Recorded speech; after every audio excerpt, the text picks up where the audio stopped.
Assalomu alaykum. Efirda axborot 24 informatsion dasturi. Dastlab qisqacha. Davlat dasturi loyihasi bo'yicha qanday takliflar ko'proq?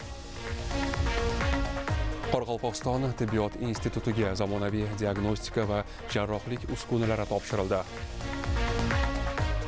Surxondaryo viloyatidagi 30 ta mahallaga yangi O'zbekiston qiyofasidagi mahalla maqomi berildi. Endi shu va boshqa xabarlar tafsilotiga o'tamiz. Toshkent davlat yuridik universitetida mahallani rivojlantirish va jamiyatni yuksaltirish yilida ustuvor yo'nalishlar bo'yicha islohotlar dasturlari hamda O'zbekiston 2030 strategiyasini amalga oshirishga qaratilgan davlat dasturi loyihasining jamoatchilik muhokamasiga bag'ishlangan tadbiri bo'lib o'tdi. Tadbirda poytaxtimizdagi oliy ta'lim muassasalari rektorlari, professor o'qituvchilar va tadqiqotchilar ishtirok etdi. Yurtimiz taraqqiyotining tayanch nuqtasi mahalla instituti istiqboliga daxldor. Mahalla rivojlansa butun mamlakatimiz yuksaladi. Ayni fikrlar Toshkent davlat yuridik universitetida muhokamaning asosiy mezoni bo'ldi. Bu muloqot tom ma'noda kelajakdagi mahalla modeli, ijtimoiy adolat, huquqiy davlat va fuqarolik jamiyati poydevorini mustahkamlashga xizmat qilish bilan ahamiyatli. Boshimiz ta'kidlaganlaridek, har qanday masalani ilmiy asosini, ilmiy yondashuv asosida hal qilish kerak. Shu nuqtai nazardan Toshkent davlat yuridik universitetida mahallani rivojlantirish va jamiyatni yuksaltirish yilining ustuvor yo'nalishlari bo'yicha islohotlar dasturi, shuningdek O'zbekiston 2030 strategiyasini davlat dasturi ilmiy hamjamiyat doirasida muhokama qilindi. Asosiy masala mahallaning ijtimoiy modelini ilmiy asoslantirish, ya'ni ilmiy yondashuvni belgilab berish. Mahallaning ijtimoiy modeli bu nafaqat bir qadriyat, balki shu joylardagi mahallalardagi ijtimoiy adolat, huquqbuzarliklarni barvaqt oldini olish, jinoyatlarning o'choqlarini aniqlash, ularni jilolash va ijtimoiy profilaktika tizimini yo'lga qo'yish. Mana shu muhim hisoblanadi, chunki ijtimoiy profilaktika bo'yicha prezidentimiz kuni kecha bo'lgan selektorda bir qator topshiriqlar berdilar. Bu ham bo'lsa, ma'muriy javobgarlik to'g'risidagi kodeksni yangilash.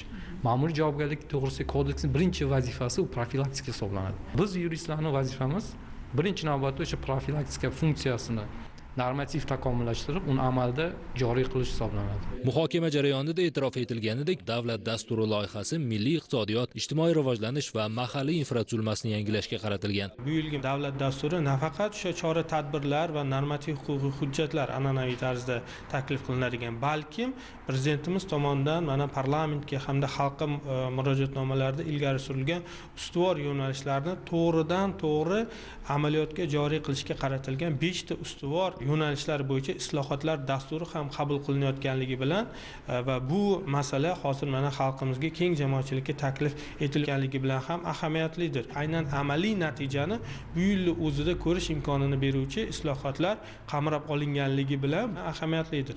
Bu ta'lim bo'ladimi, ekologiya bo'ladimi, mana davlat boshqaruvi, qonun ustuvorligi sohalarimi, albatta bu yilga berilgan nomdan kelib chiqib mahallani tubdan isloh qilish masalalari bo'ladimi, har biri bo'yicha alohida dasturlar ilgari surilayotganligini ko'rishimiz mumkin. Bunda alohida e'tibor beriladigan masala aholi murojaatlari bilan ishlash tizimi tubdan takomillashtirilib, har bir murojaat 24 soat nazoratda, onlayn tizimda nazorat qilinishi belgilanyapti. Bu bo'yicha Oasis platformasi ishlab chiqilib, har bir davlat organi tomonidan mana shu murojaatlar bilan ishlash tizimi sun'iy intellekt tomonidan tahlil qilinib, tegishli choralar ko'rib borilishi ilgari surilayotganligini ko'rishimiz mumkin.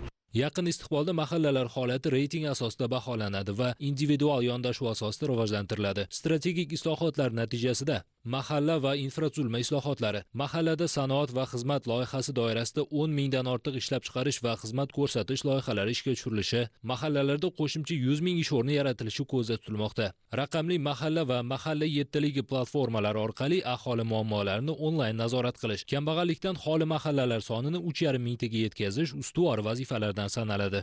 Ijtimoiy rivojlanish shubhasiz ta'lim bilan bog'liq. Muhokamalar davomida davlat dasturidan alohida o'rin olgan ayni yo'nalishdagi strategik vazifa vazifalar, xususan kasbiy ta'limni zamon talabiga mos holda rivojlantirish masalasiga alohida e'tibor qaratildi. Ma'lumot uchun respublikamizda bugungi kunda 643 ta texnikum, 357 dan ortiq yo'nalishlarda o'quvchilarni tayyorlaydi. Endi keyingi marra ilg'or, mahorat texnikumlar deb aytamiz. Ular faqat texnikum xolos emas, amaliyot bazasi bo'yicha, moddiy texnik bazasi bo'yicha eng driver texnikumlariga aylanadi. Ta'kidlangandek, davlat dasturi loyihasidan 200 mingdan ortiq o'quvchilarni kasbga o'qitish, 400 ming nafar ishsiz va kambag'al oila a'zolariga kasb-hunar, xorijiy til va tadbirkorlik ko'nikmalarini berish, 12110 o'rinli talabalar turar joylari qurilishi kabi muhim chora-tadbirlar belgilangan. O'zbekiston Respublikasi Prezidentining mahallani rivojlantirish va jamiyatni yuksaltirish yilida ustuvor yo'nalishlar bo'yicha islohotlar dasturlar va O'zbekiston 2030 strategiyasini amalga oshirish bo'yicha davlat dasturi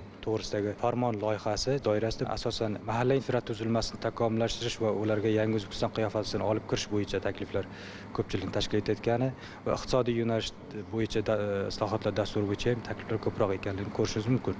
Birinchi yo'nalish har bir insonga o'z salohiyatini ro'yobga chiqarish uchun munosib sharoitlar yaratish bo'yicha ko'proq takliflar kelib tushgan. Bunda asosan ta'lim tizimini takomillashtirish, sog'liqni saqlash tizimini takomillashtirish bo'yicha takliflar kelib tushgan.